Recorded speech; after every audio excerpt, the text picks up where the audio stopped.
ఈ అలజడి ఎవరి కోసం?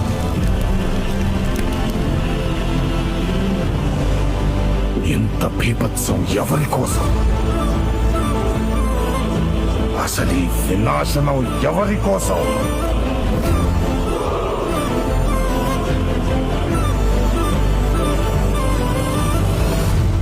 రణభూమిని చీల్చుకొని పుట్టే కొత్త రాజు కోసం.